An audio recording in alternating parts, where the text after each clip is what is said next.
பாராட்டு மழை பொழிந்த தலைவர் அவர்களுக்கும் அழகிய முறையில் அறிமுகம் செய்த மரைக்காயர் பேராசிரியர் அப்துல் சமது இருவருக்கும், பொருளாளருக்கும், பார்வையாளர்கள் அனைவருக்கும் எனது பணிவான அன்பு பணிவாக தெரிவித்துக் கொள்கின்றேன். நண்பர்களே,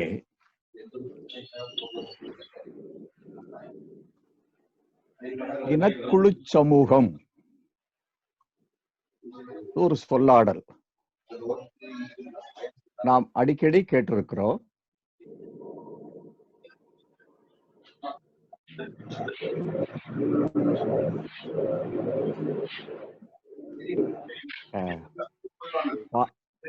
பார்வையாளர்கள் தங்களுடைய மைக்கை மியூட் செய்யும்படி கேட்டுக்கொள்கின்றேன். ஏதோ ஒரு ஓசை தொடர்ந்து கேட்டுக்கொண்டிருக்கின்றது. பேராசிரியர் பஷீர் தக்கலை அவங்க தான் ஆன் பண்ணிருக்கிறாங்க. ப்ளீஸ்.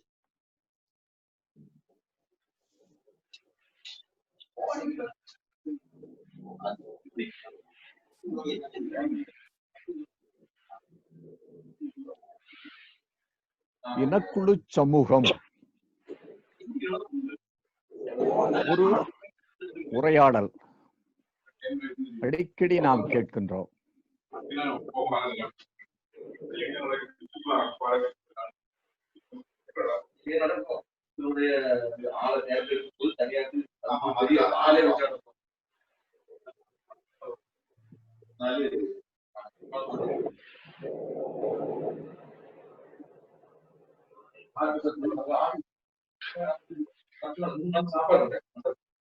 தயவு செய்து இந்த பஷீர் தக்கலை அவங்க வந்து மியூட் பண்ணுங்களா அவங்க மைக்க.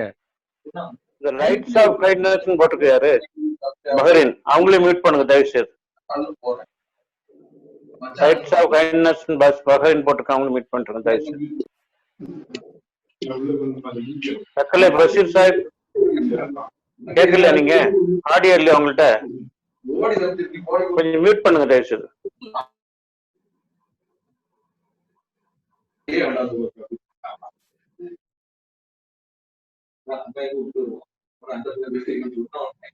பேசுங்க, நீங்க பேசுங்க, நீங்க பேசுங்க.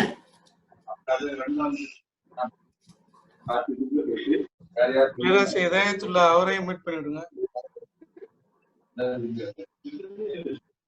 தயவுசெய்து அனைவரும் மீட் பண்ணிக்கங்க. ஏன்னா தயவுசெய்து இடையூறாக யாரும் தயவுசெய்து ஒளி வருவதற்கு இடம் கொடுக்க வேண்டாம். அனைவரும் மியூட் செய்து கொள்ளுங்கள். இப்ப அண்ணன் தன்னுடைய உரையை தொடங்குவார். அண்ணா நீங்க மீட் பண்ணிக்கங்க, அன்மியூட் பண்ணிக்கங்க, பண்ணிக்கங்க உங்களுடைய இதை.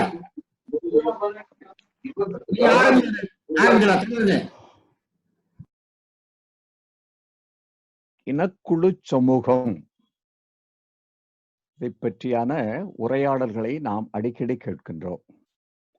Tribal society, lineage society. தமிழர்கள் இனக்குழுவாக வாழ்ந்தவர்கள்.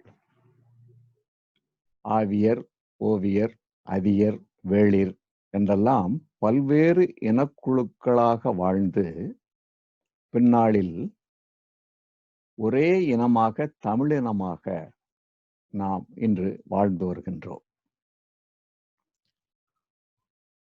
நமக்கு ஜாதி இருக்கலாம், மதம் இருக்கலாம், ஆனால் இனத்தால் நாம் எல்லாம் தமிழர்கள். ஏனென்றால் நம்முடைய மொழி தமிழ் மொழி. இந்த இனம் என்பதற்கு மானிட இயலாளர்கள் தருகின்ற வரையறை என்னவென்று பார்ப்போம். ஒரு இனம் என்பதற்கான அடையாளம் குறிப்பிட்ட எல்லைக்குள் நிரந்தரமாக வசித்து வர வேண்டும். ஒரு குறிப்பிட்ட உணவு பழக்கம் இருக்க வேண்டும். தமிழக எல்லைக்குள் நாம் வாழ்கின்றோம். நம்முடைய உணவு அரிசி உணவு. இங்கே விளைகின்ற கத்தரிக்காய், வெண்டைக்காய், பூசணிக்காய் நம்முடைய உணவு. அடுத்து உடை. அவர்களுக்கென்று ஒரு தனித்துவமான உடை. இப்ப நம்ம பொதுவாக தமிழர்களுடைய அடையாளம் என்பது வேட்டி. இதை போன்று சில தனித்த அடையாளங்களை கொண்டு நிரந்தரமாக ஒரு எல்லைக்குள் வசிப்பவர்கள் ஓர் இனமாக மானிடவியலாளர்கள் வரையறை செய்திருக்கின்றார்கள். உலகில் தொன்மையான இனம் தமிழினம்.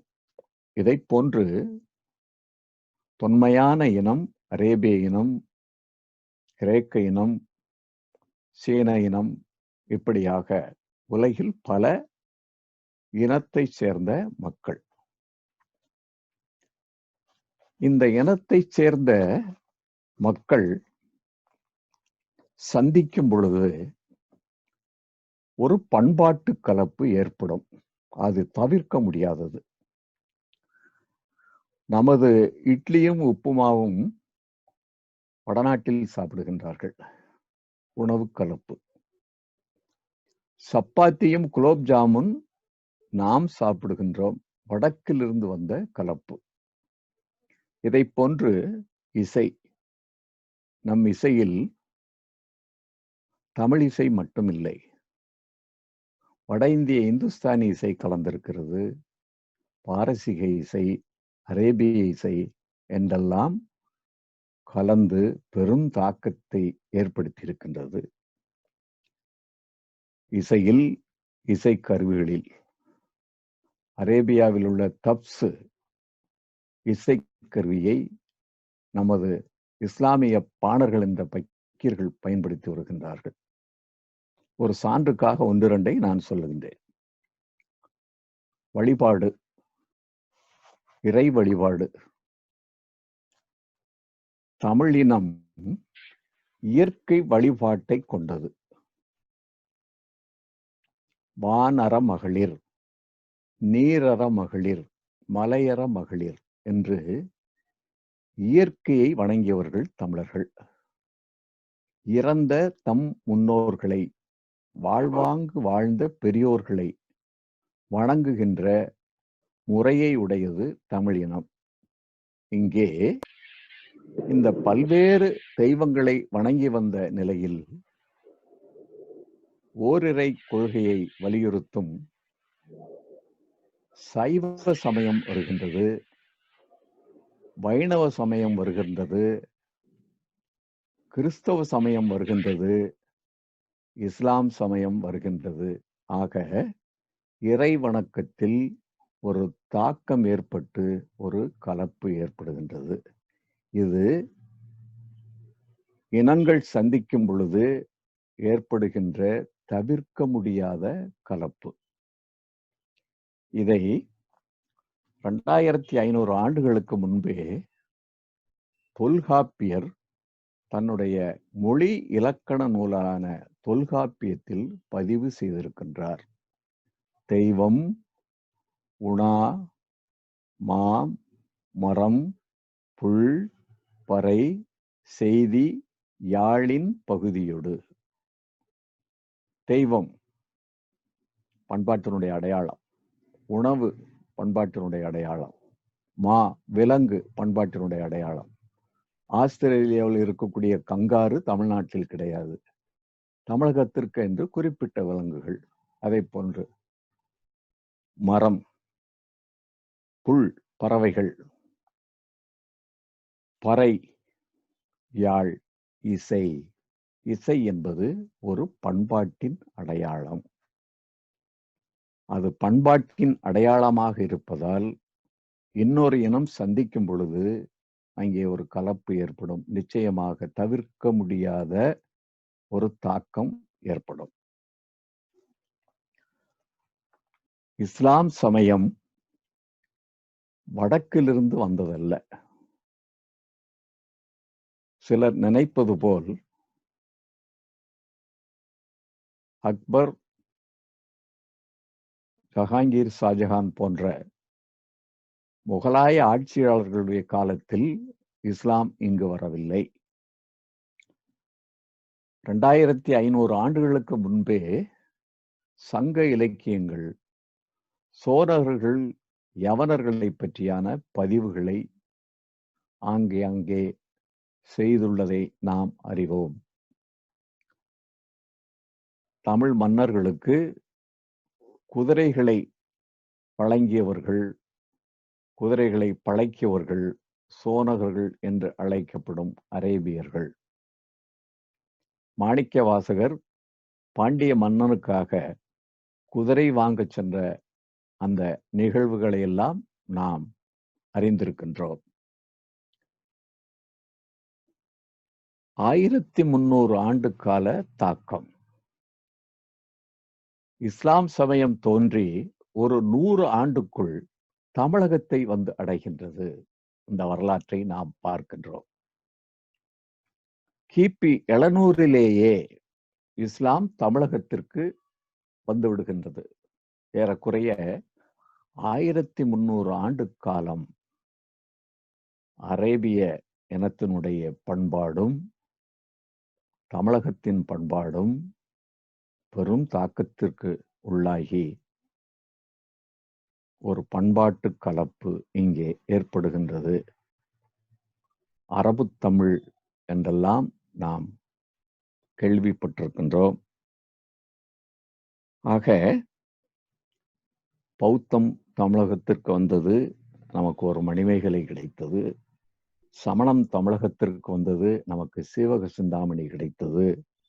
கிறித்தவம் தமிழகத்திற்கு வந்தது, தேம்பாவணி கிடைத்தது.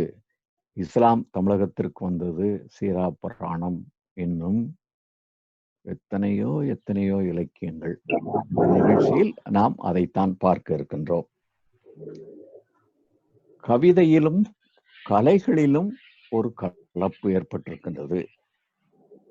இப்பொழுது ஒரு சில பாடல்களை உங்களுக்கு போட்டு காட்டுகின்றேன்.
இந்த பாட்டை கேட்டு நாமெல்லாம்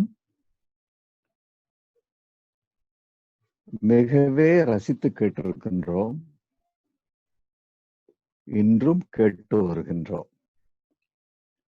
இந்த பாடலில் அமைந்துள்ள பண் அமீர் கல்யாணி, ஒரு இந்துஸ்தானி பண், வடநாட்டிலிருந்து தமிழகத்திற்கு வந்த பண். இந்த பாடல் தமிழில்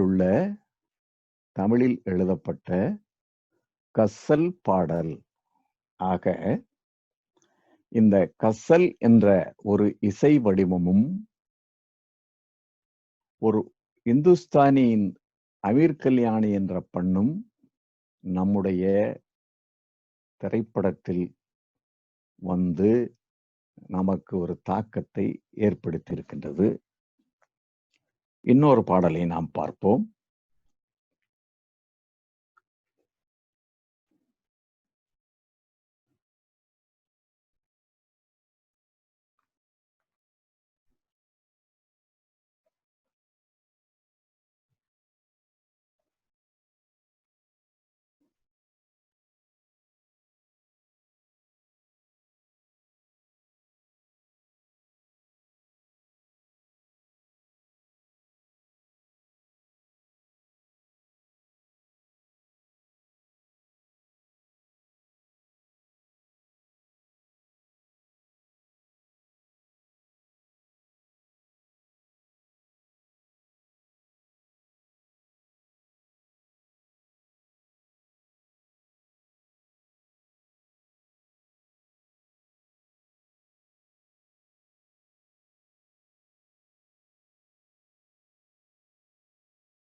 இந்த பாடல் அலிபாபா 40 திருடர்கள் என்ற படத்தில் உள்ள ஒரு பாடல்.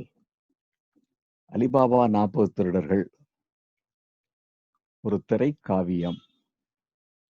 இந்த கதை அரேபிய மண்ணுக்குரியது. தமிழகத்திற்கு வந்து இந்த கதை ஒரு திரைப்படமாகிறது. நாமெல்லாம் பார்த்து பரவசம் அடைந்திருக்கின்றோம். இந்த படத்தை பார்த்து தமிழில் வந்த முதல் வண்ணப்படம்.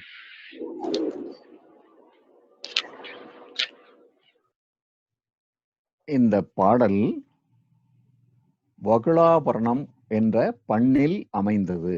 இந்த ராகம் வகுளாபரணம். இந்த வகுளாபர பண் அரபிய மண்ணுக்குரியது. யாழ் நூலை எழுதிய உபலானந்த அடிகளார் மொத்த அராபிய இசையும் வகுளாபரணம் என்ற இந்த பண்ணுக்குள் அடங்கி விடுகின்றது என்று அருமையாக கூறுவார்.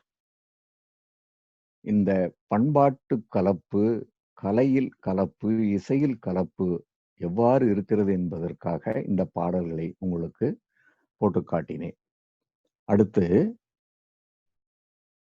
கவிமணி தேசிய விநாயகம் பிள்ளையின் ஒரு பாடல்.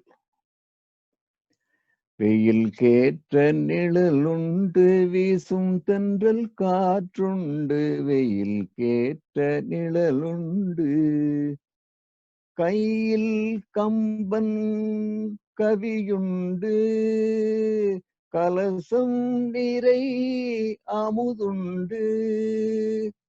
இந்த பாடல் நீங்க கேட்டிருப்பீங்க. கவிமணி தேசிய விநாயகம் பிள்ளையினுடைய பாடல். அடுத்து இன்னொரு பாடல், கண்ணதாசன் பாடல். ஒரு கோப்பையிலே என் குடியிருப்பு, ஒரு கோலமயில் என் துணை இருப்பு, இசை பாடலிலே என் உயிர் துடிப்பு, நான் பார்ப்பதெல்லாம் அழகின் சிரிப்பு. இந்த ரெண்டு பாடலுமே பாரசீக கவிஞன் உமர் கய்யானுடைய பாடல். எவ்வளவு தூரம்! இந்தியாவின் வடமேற்கு எல்லைக்கு அப்பால் உள்ள ஒரு நாட்டில் உள்ள கவிஞனுடைய பாடல் தமிழகத்தில் உள்ள கவிஞர்களிடம் பெரும் தாக்கத்தை ஏற்படுத்தியிருக்கின்றது. இதையெல்லாம் நாம் மனதில் கொள்ள வேண்டும். ஒரு இனத்தின் மிகப்பெரிய அடையாளமே அவர்களின் கவிதையும் இலக்கியங்களும். இப்பொழுது அரேபிய அந்த பண்பாடு என்பது அவர்களுடைய கதைகள், இலக்கியங்கள், கவிதைகள், அவருடைய இசைக்கருவிகள், இசை அகில உலகத்திற்கும் இஸ்லாமியர்களை மட்டுமல்ல எல்லோரையுமே ஒரு பெரும் தாக்கத்திற்கு உட்படுத்தி இருக்கின்றது. அரேபிய கவிதைகளை பற்றி உங்களுக்கு சில வார்த்தைகள் நான் கூற கடமைப்பட்டிருக்கின்றேன். ஆதி கவிதை அரேபிய மண்ணில் காசிதா. இந்த காசிதா என்ற கவிதை நம்முடைய 10 பாட்டு, பொருளாற்றுப்படை, சிறுபானாற்றுப்படை, பெரும்பானாற்றுப்படை, மலையவிடுகடா, பட்டினப்பாலை என்றெல்லாம் கூறுகின்றோமே, சங்க இலக்கியமான 10 பாட்டு. இதை போன்று நெடும் பாடல் காசிதா என்பது. இந்த நெடும் பாடல்களை இடில்ஸ் என்று மேலை நாட்டினர் கூறுவார்கள். இந்த காசிதா என்பது பாட்டுடை தலைவனை புகழ்ந்து பாடுவது. உலகெங்கிலும் உள்ள பாணர்கள், இந்த பார்டிக் சொசைட்டி என்றெல்லாம் கூறுகின்றோமே, அவர்கள் நமக்கு வழங்கிய மிகப்பெரிய ஒரு கொடை. பாட்டுடை தலைவனை பாடி புகழ்வது. இந்த காசிதா என்பது அந்த கவிதை வடிவம். பாடகர்கள் அரேபியாவின் ஒட்டகம் ஓட்டிகள், நாடோடிகள், அதிலிருந்து உருவான கவிஞர்கள் கை கொண்ட கவிதை வடிவமே இந்த காசிதா என்பது. ஒரு கவிதை பேராசிரியர் அனஸ் தன்னுடைய நூலில் மொழிபெயர்த்து தந்திருக்கின்றார். என் மனதிற்கு இனியவளின் நினைவிற்காக, என் மனதின் இனியவளின் நினைவிற்காக நமது பயணத்தை நிறுத்துவோம்.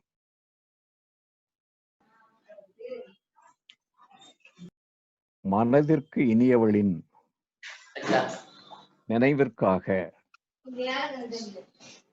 நமது பயணத்தை நிறுத்துவோம்.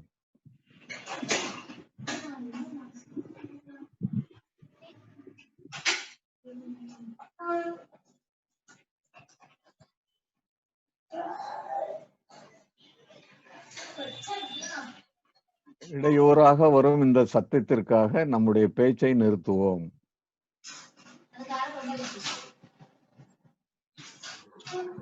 தயவுசெய்து எல்லாரும் மீட் பண்ணுங்க. தயவுசெய்து பார்ட்டிசிபென்ட்ஸ் எல்லாருமே மீட் பண்ணி தயவுசெய்து உதவுங்க. நீங்க தொடர்ந்து. காசிதா கவிஞன் பாடுவான், என் மனதிற்கினியவளின் நினைவிற்காக நமது பயணத்தை நிறுத்துவோம். இந்த வரிகள்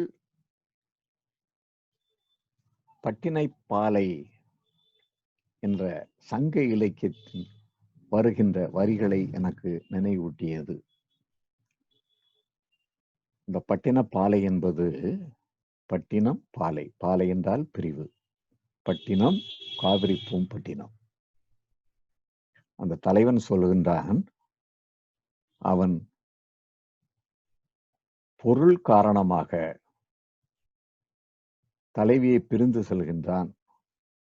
அவனுடைய அறிவு நீ பிரிந்து சென்று பொருள் தேடு என்று சொல்கின்றது. ஆனால் அவனுடைய உள்ளம்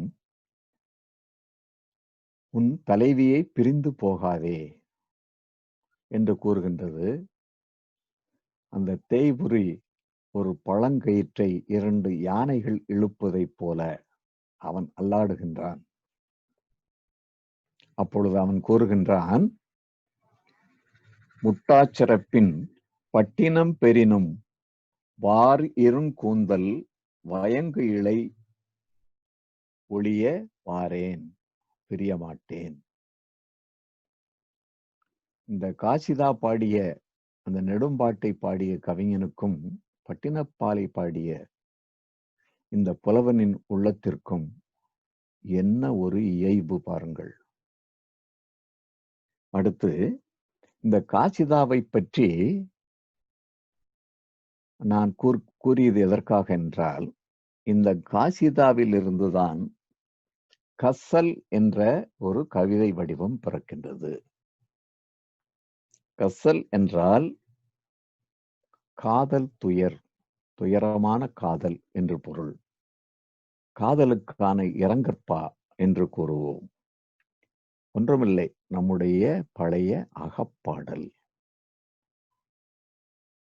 குறுந்தொகை, நற்றிணை, அகநானூறு போன்று அகத்தை காதலை பாடுவது, இதுதான் கசல். இந்த கசல் வடிவம் என்பது பாரசீகத்தில் தோன்றியதாக ஆய்வாளர்கள் கூறுகின்றார்கள். ஆனால் அதற்கான மூலம் அரேபிய கவிதையான காசிதா. 12ஆம் நூற்றாண்டு வாக்கில், அதாவது ஏறக்குறைய 800 ஆண்டுகளுக்கு முன்பே பாரசீகத்தின் வழியாக இந்த கசல் வடிவம் இந்தியாவிற்குள் வருகின்றது.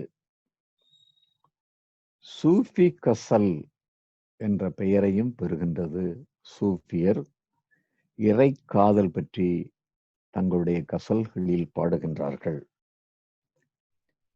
ஜலாலுத்தீன் ரூமி, அல்லாமா இக்பால், ஹாபிஸ், மிர்சா காலிப் போன்றவர்கள் கசலின் மிக உயர்ந்த கவிஞர்கள். இந்த கசல் வடிவத்தை இந்தியாவில் அறிமுகம் செய்தவர் அமீர் குஸ்ரோ.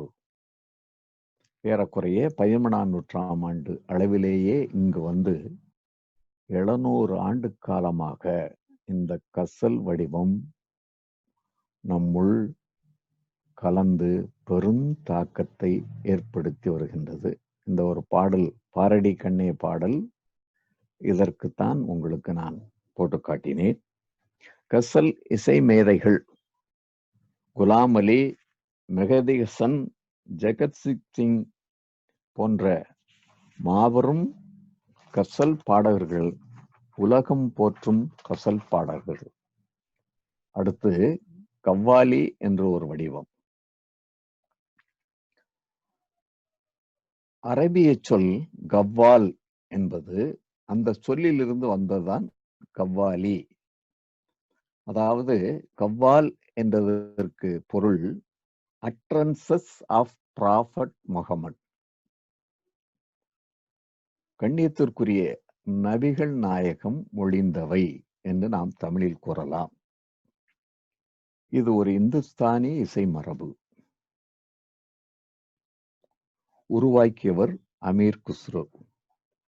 ஒரு கவ்வாலியில் முதலாவது பகுதியில் இறை புகழை பாடுவார்கள், இரண்டாவது நபி புகழ் பாடுவார்கள், மூன்றாவது இஸ்லாம் மூலவர்களை பற்றி பாடுவார்கள், நான்காவது இறை காதல் பற்றி பாடுவார்கள். ஏறக்குறைய இரவு 8 மணி 10 மணிக்கு தொடங்கினால் அதிகாலை 4 மணி 5 மணி வரை அந்த இசை நிகழ்ச்சி வடநாட்டில் நடக்கும். நுஸ்ரத் படே அலிகான், சாப்ரி சகோதரர்கள் உலக புகழ்பெற்ற கவ்வாலி இசை கலைஞர்கள். இந்த அரேபிய கவிதையும் இசை நிகழ்த்து வடிவமும் நம்முள் பெரும் பாதிப்பை ஏற்படுத்தியது. இதை உங்களுக்கு தெரிவிக்க கடமைப்பட்டேன். அடுத்து 2ஆம் பகுதி, இஸ்லாமிய தமிழ் இலக்கியத்தில் இசை.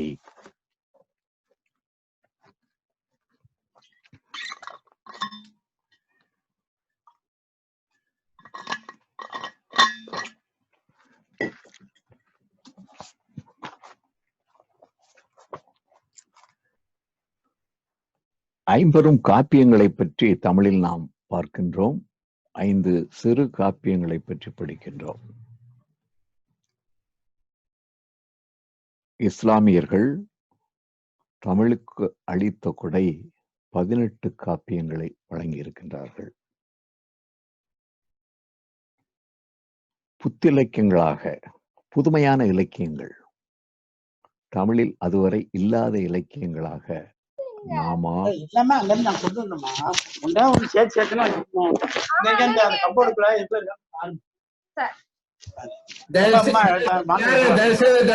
மீட் பண்ணிக்கங்க.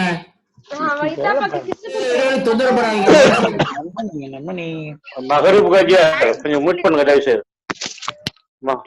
மகரூப் பண்ண சொல்லுங்க, கொஞ்சம் மகரூப் பண்ண கொஞ்சம் மியூட் பண்ணிடுங்க.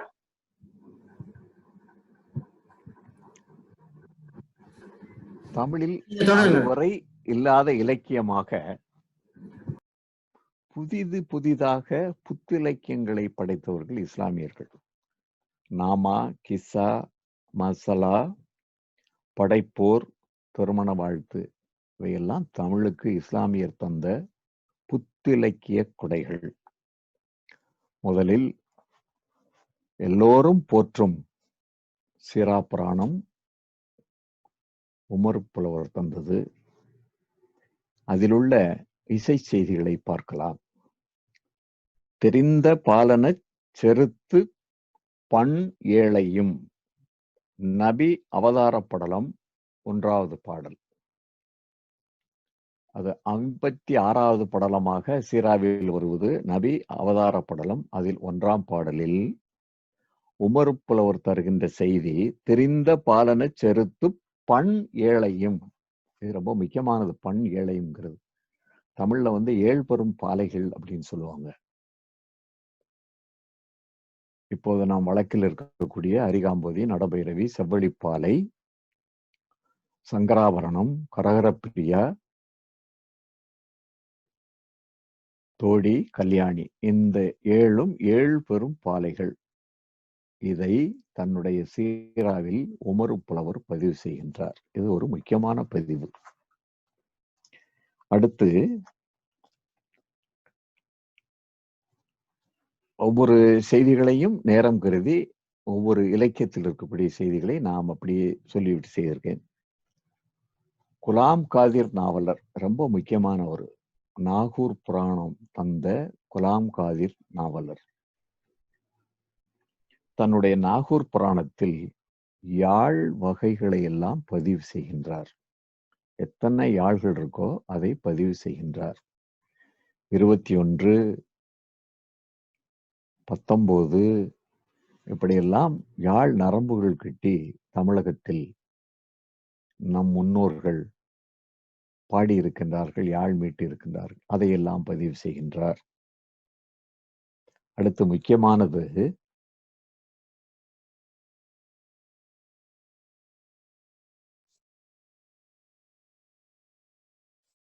இணை கிளை நட்பு பகை சுரங்கள்.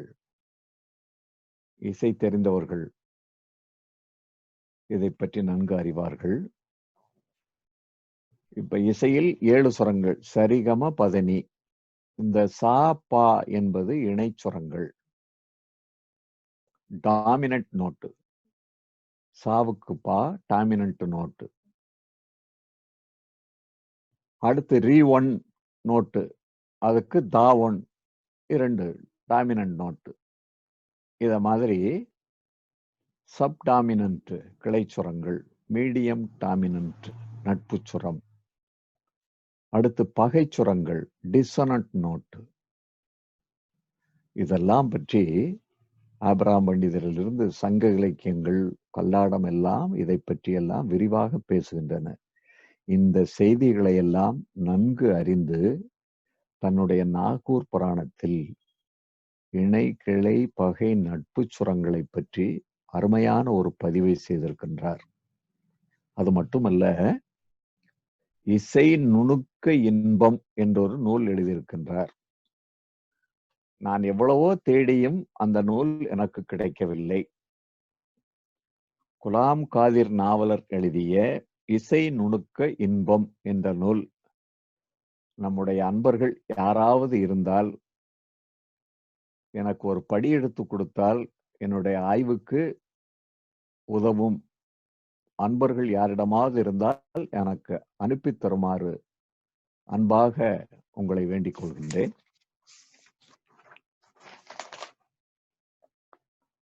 அடுத்து சீரா நாடக கீர்த்தனை. நம்மில் பலர் இதை பற்றி கேள்விப்பட்டிருக்க மாட்டோம். சீரா நாடக கீர்த்தனை புலவர் சையது அபுபக்கர், கோட்டாரை சேர்ந்த செய்ய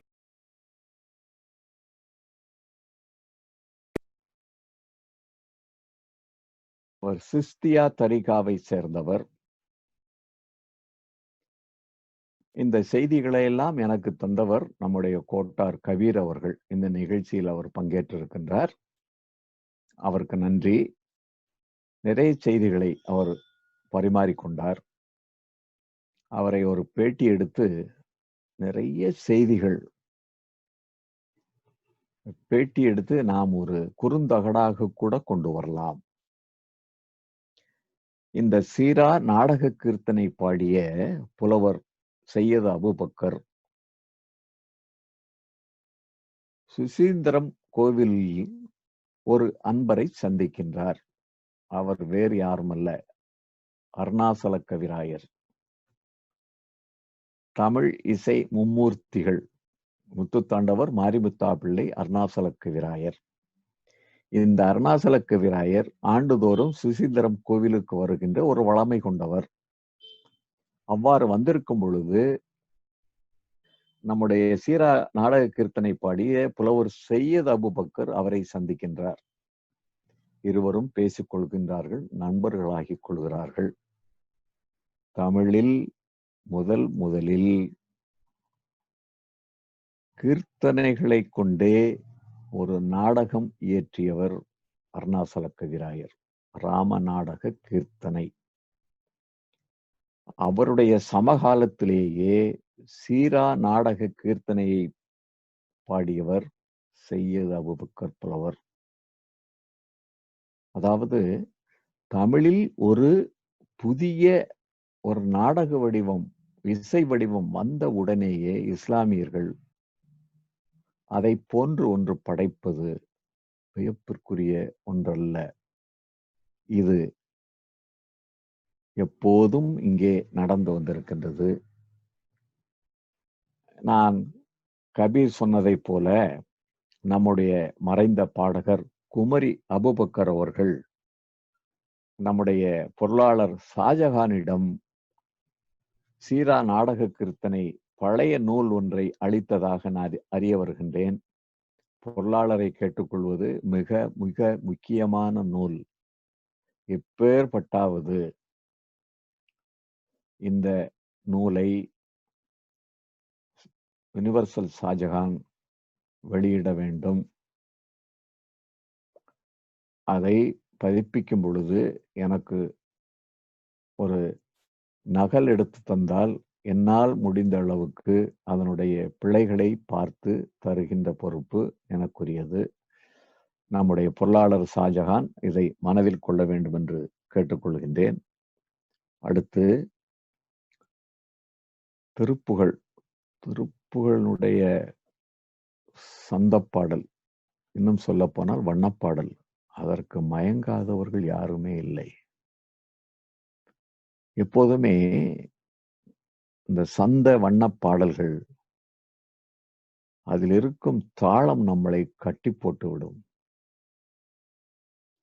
மற்ற பாடல்களுக்கு தலையாட்டுபவர்கள் இந்த திருப்புகழ் பாடலுக்கு உடலே ஒரு ஆட்டம் வரும்.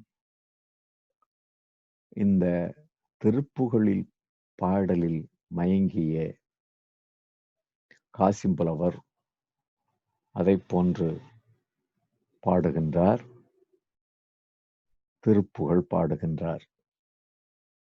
அடுத்து காவடி சிந்து, அண்ணாமலை ரெட்டியாரின் காவடி சிந்து, 22 காவடி சிந்து தான் பாடியிருக்கின்றார். உலகில் 8000 பாடல்களை பாடி புகழ் பெற்றவர்கள் இருக்கின்றார்கள். அதையெல்லாம் விட 22 பாடல்கள் மட்டுமே பாடி உலக புகழ் பெற்றவர் காவடி சிந்து பாடிய அண்ணாமலை ரெட்டியார். அந்த காவடி சிந்து பாடல்களில் மனம் உருகி தானும் அதை போல் பாட வேண்டும் என்று காளை அசனலி புலவர் பாடுகின்றார். ஆனால் இஸ்லாமிக் சமய வரையறைக்குள் நின்று காவடி என்பதை பூவடி என்பதாக மாற்றி பூவடி சிந்து பாடுகின்றார்.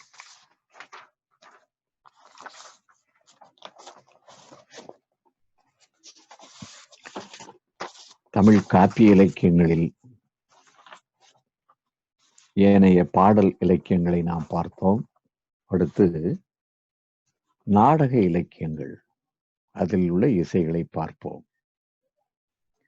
அலி பாதுஷா நாடகம் 1820 வெளிவருகின்றது. மதுரை மீசல் வண்ணக்களஞ்சிய புலவர், முதுகுளத்தூர் அருகிலுள்ள மீசல் என்ற பகுதியைச் சேர்ந்தவர். இயற்பெயர் முகமது இப்ராஹிம். வண்ணம் பாடுவதில் வல்லவர், அதனால் அவருக்கு வண்ணக்களஞ்சிய புலவர். 3 காப்பியங்களை தமிழ் உலகத்துக்கு தந்தவர். ராசநாயகம், குஷ்பநாயகம், தீன் விளக்கம், 3 பெருங்காப்பியங்களை தந்தவர்.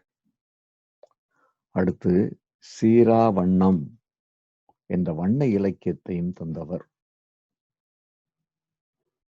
சீரா உமர் புலவர் பாடிய சீரா எவ்வேற்பட்ட ஒரு தாக்கத்தை ஏற்படுத்தி இருக்கின்றது.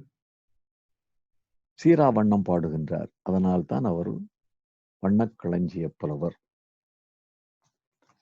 இந்த நூலானது, அதாவது அலி பாதுஷா நாடகம் 1870 கருணானந்த சுவாமிகளால் பதிப்பு பெறுகின்றது. இந்த கருணானந்த சுவாமிகள் தமிழிசையின் கருணாமிரத சாகரம் எழுதிய ஆப்ரஹாம் பண்டிதருடைய குருநாதர். இந்த நாடகம் ஒரு அவலச்சுவை நாடகம், ஒரு டிராஜடி. 28 பண்கள். இந்த நாடகத்தில் 28 பண்களை வண்ணப்பரிமள புலவர் கையாளுகின்றார். பல்வேறு தாளங்கள். இன்னும் பார்த்தால் தமிழிலுடைய நாட்டார் பாடல் வடிவங்கள், ஒப்பாரி, ஓடப்பாட்டு எல்லாம். இந்த ஓடப்பாட்டு சங்கராபரணம் என்ற 2000 ஆண்டுகளுக்கு முன்பே தமிழர்கள் அரும்பாலை என்று பாடி வந்த பண்ணில் அமைக்கிறார். அடுத்து அப்பாஸ் நாடகம், ராமநாதபுரம் முகமது இப்ராஹிம் சாஹிப் எழுதியது. இது ஒரு தெருக்கூத்து வடிவ நாடகம். உரையும் பாட்டும் கலந்தது. இசை நாடகம். நாட்டார் பாடல், குறவஞ்சி, கீர்த்தனை வகைகள், பெருத்தம், தரு, தோடயம் என்றெல்லாம் பல்வேறு நாடக வடிவங்களையும் தமிழ் கவிதை வடிவங்களையும் இசைப்பாட்டாக பாடியிருக்கின்றார் அப்பாஸ் நாடகத்தில். பொதுமக்கள் சுவைக்கும் அதிகமான பண்களை கையாண்டிருக்கின்றார். இந்த ஒரு முக்கியமான இந்த நாடகத்தில் ஒரு செய்தியை மட்டும் குறிப்பிட வருகின்றேன். பொதுவாக இசையில் ஒரு பழமொழி உண்டு, ஆதி நாட்டை அந்தம் சுருட்டி என்பார்கள். ஆதி நாட்டை என்றால் இசை நிகழ்ச்சி தொடங்கும் பொழுது நாட்டை பண் பாடுவார்கள். முடிக்கும் பொழுது சுருட்டி என்ற ஒரு பண் பாடுவார்கள். இந்த தோடயம் என்றால் தொடக்கம், நாடக தொடக்கம். தொடக்கத்தில் பாடுகின்ற அந்த பாடலுக்கு தோடயம் என்று பெயர். இவர் அப்பாஸ் நாடகத்தில் தோடயத்தை நாட்டையில் தொடங்குகின்றார். தமிழ் மரபை அப்படியே பேணியுள்ளார். அடுத்து லால் கௌர் நாடகம் 1901 வெளிவருகின்றது. நாகூர் முகமது நைனா மரைக்காயர் படைத்தது. இதற்கு சாற்றுக்கவி வழங்கியவர் நாகூர் குலாம் காதிர் நாவலர். அவர்தான் இதை சரிபார்த்து தருகின்றார். இசை நாடகம், பல பண்களை கையாண்டிருக்கின்றார். அதை போன்று தாளங்களை கையாண்டிருக்கிறார். இது ஒரு தர்க்க நாடகம். சங்கரதாஸ் சுவாமிகளின் நாடகத்தை நாம் பார்க்கும் பொழுது அது தர்க்க நாடகங்கள். வள்ளி முருகன் தர்க்கம், வள்ளி நாரதர் தர்க்கம் என்று தர்க்கமாகவே இருக்கும். அதற்கு நாடகத்தில் சம்வாத தரு என்ற ஒரு தருவை பயன்படுத்துவார்கள். இந்த நாடகத்தில் சம்வாத தரு அநேக இடங்களில் வருகின்றது. மற்ற தருக்களும் திபதை என்ற ஒரு கவிதை வடிவத்தையும் இந்த நாடகத்தில் பயன்படுத்துகின்றார். அடுத்து தையார் சுல்தான் நாடகம் 1881 2ஆம் பதிப்பாக வருகின்றது. முதல் பதிப்பு எது என்று நமக்கு தெரியவில்லை. இது ஒரு நாட்டார் நாடகம், நாட்டுப்புற நாடகம், இசை உரையாடலாக வரும் நாடகம். இந்த நாடகத்தில் புதிய யாப்பு சிலவற்றை அவர் கையாளுகின்றார். இதுவரை கேள்விப்படாத யாப்பு. மட்டு விருத்தம், அவருடைய இலக்கணம் இதெல்லாம் புலப்படவில்லை. அடுத்து இன்னிசை கலி கலிப்பாவில் தொல்காப்பியர் 4 வகை கலியை கூறுகின்றார். ஆனால் இன்னிசை கலி என்று புதிய ஒரு கவிதை வடிவத்தை தையார் சுல்தான் நாடகத்தில் நாடக ஆசிரியர் பயன்படுத்துகின்றார். நம்முடைய ஆதி பா வடிவான கன்னிகள் தருக்கள் நிறைந்தது இந்த நாடகம். இன்னும் இந்த 4 நாடகங்களை பார்த்தோம். 7 நாடகங்களை பற்றியான செய்திகள் நமக்கு கிடைக்கின்றன. அலாவுதீன் நாடகம், சாந்துரூபி நாடகம், கபுகாவு நாடகம்.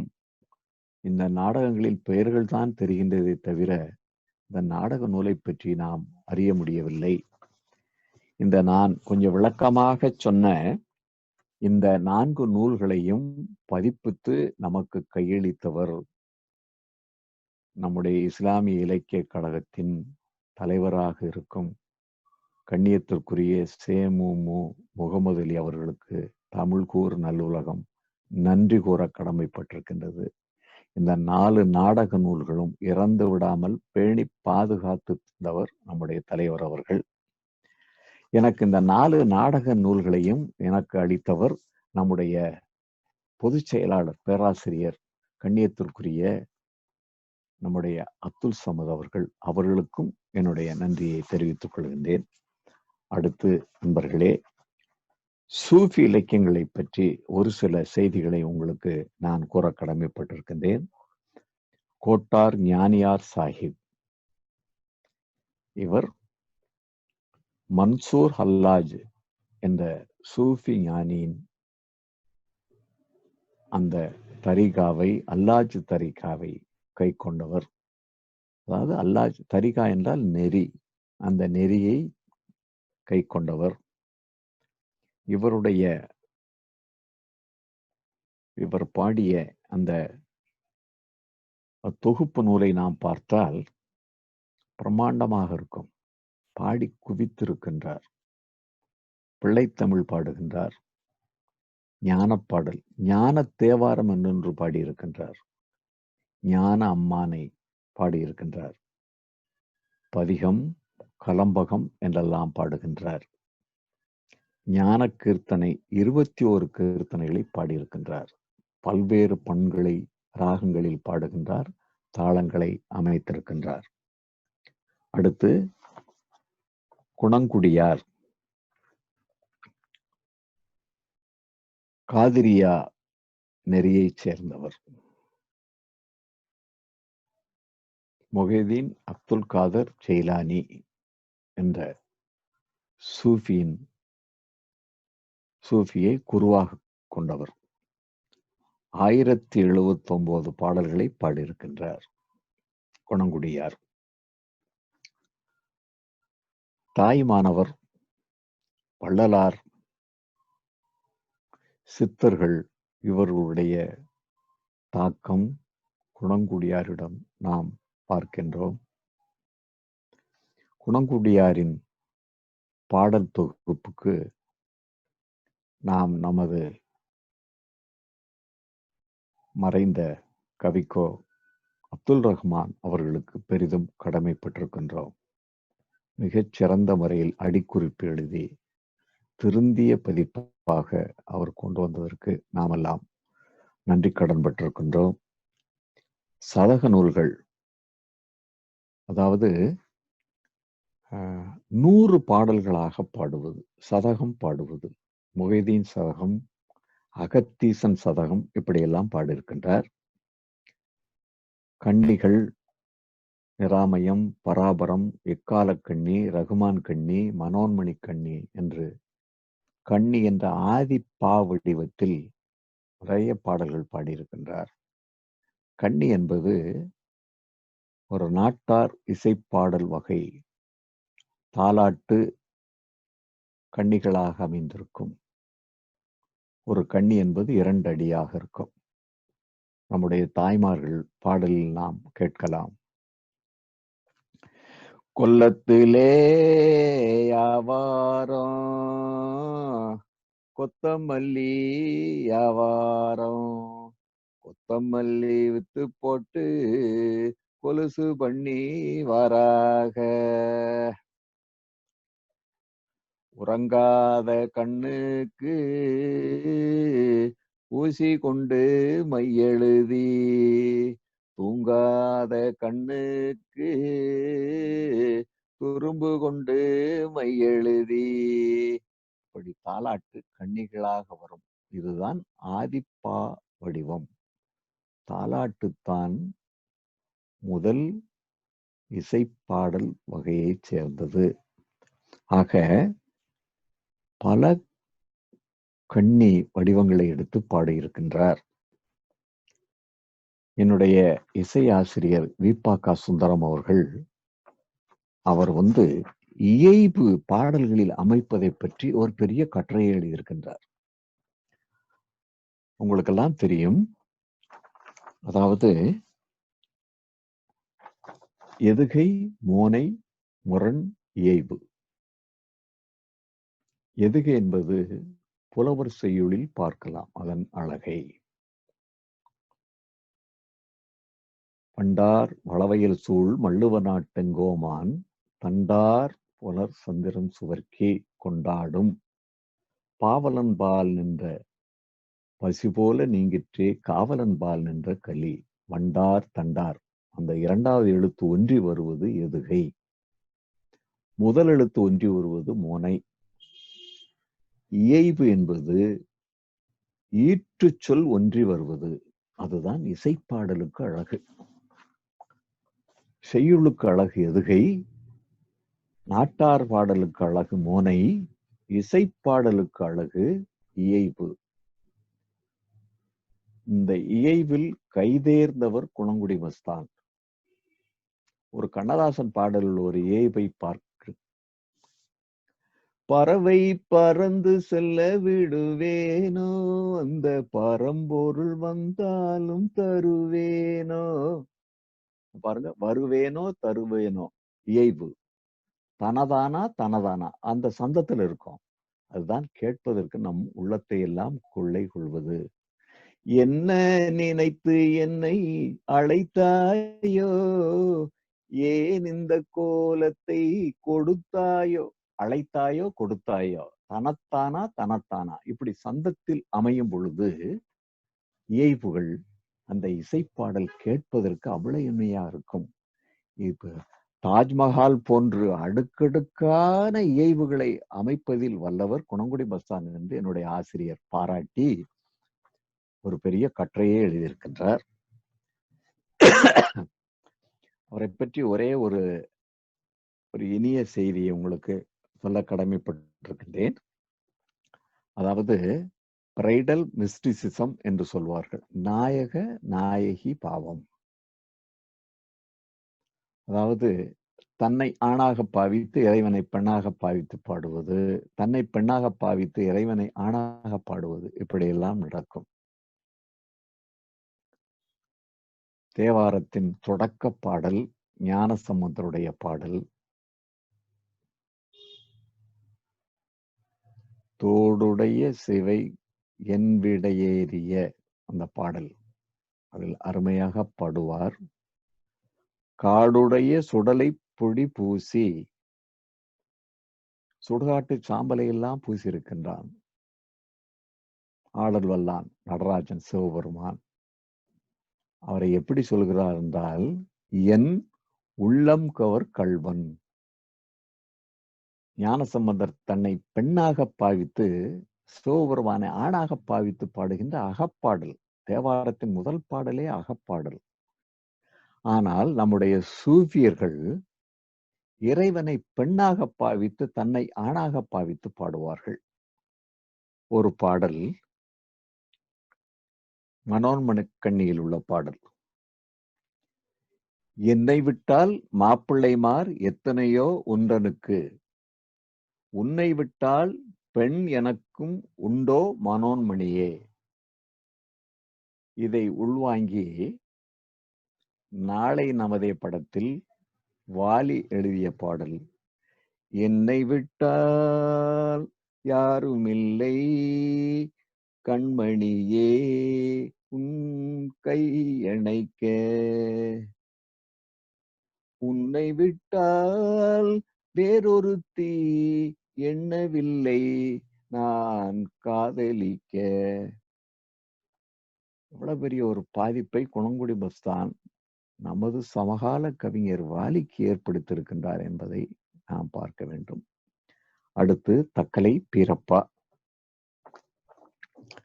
மெஞ்ஞான பாடல்கள் அவர் பாடியதெல்லாம் மெஞ்ஞான பாடல்கள். ஏனென்றால் அவர் ஒரு சூஃபி. ஞான பாடல்கள் தான் அவர் பாடியதெல்லாம். ஆனால் குரம், குறவஞ்சி, ஆனந்த கிழிப்பு, அந்தாதி என்பதையெல்லாம் தன்னுடைய அந்த பாடலுக்குள் கொண்டு வருகின்றார். ஆனால் அதற்கு ஞானம் என்ற ஞான ரத்தின குறவஞ்சி என்றுதான் அவர் பெயர் வைக்கின்றார். அது ஒரு இஸ்லாம் சூஃபியின் அடையாளம். அது அவரும் இந்த காதிரியா தரிகாவை, காதிரியா நெறியை கை கொண்டவர். 4 கீர்த்தனைகள் அவர் பாடியிருக்கின்றார்.